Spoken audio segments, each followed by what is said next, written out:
And for the most part, it wasn't questioned. He was living a life grander and more cosmopolitan than his neighbors in their big but rural Massachusetts town. It was a quest to see the world, to live aggressively, that propelled him.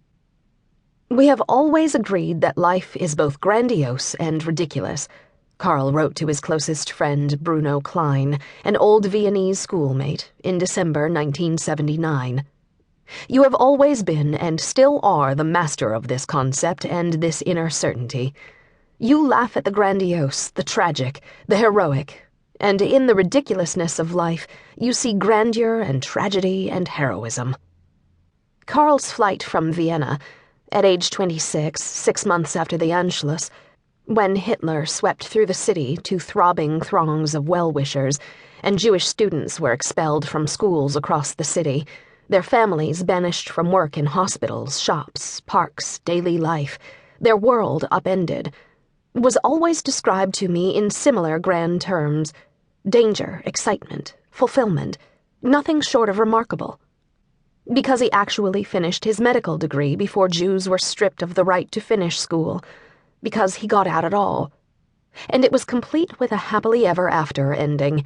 The entire family, or at least the core of the group, the essentials, got out safely.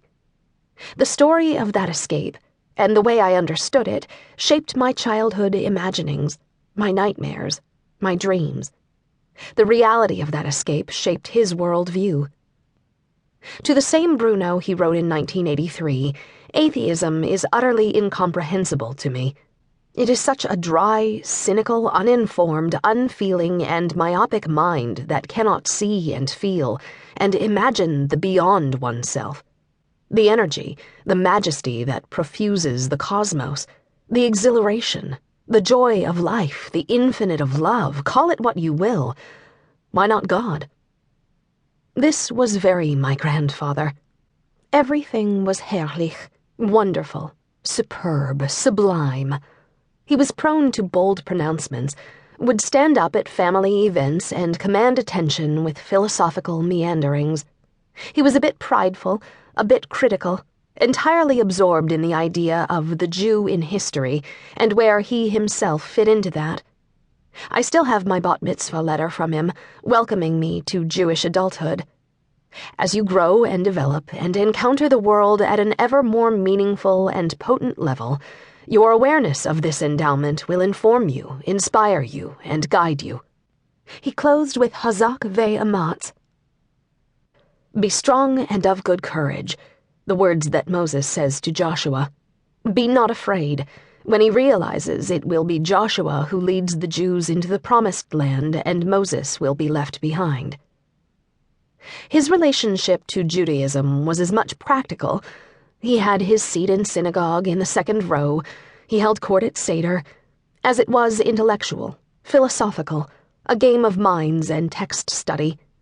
To Bruno he wrote, "It is the talent and the destiny of the Jew to have felt and known that there is a beyond, to have pursued it as an idea and principle. The very name Israel is derived from the encounter of Jacob with an angel, a messenger of God. It means to have fought with God and to have prevailed."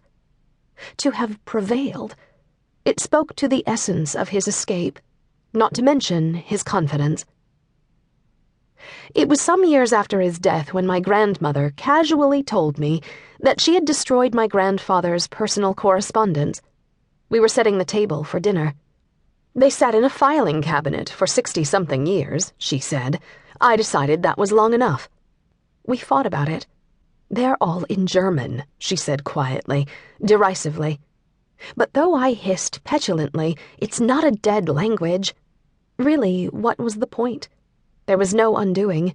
"I saved the important things," she said slyly, "like our love letters." Emphasis on our. "What was destroyed?" I asked. "Oh, I don't know. Letters from Shanghai, people you've never met, people who are gone." Shanghai? People who are gone? It was tantalizing, infuriating.